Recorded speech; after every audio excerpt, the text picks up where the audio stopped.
sa balloon? Balloons. Bubbles pala. Siyempre, mag-outfit check muna tayo. Baka kasi mamaya mahagard ng lola mo. O, Pak, ang sabi. Hello mga mare! For today's vlog, nandito tayo sa Mall of Del Munya.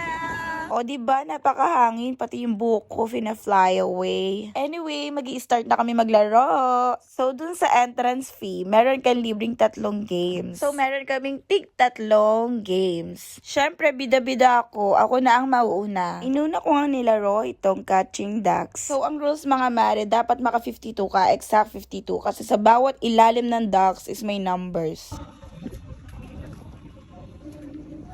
Only listed. 10. You have 10. And 6. And 9.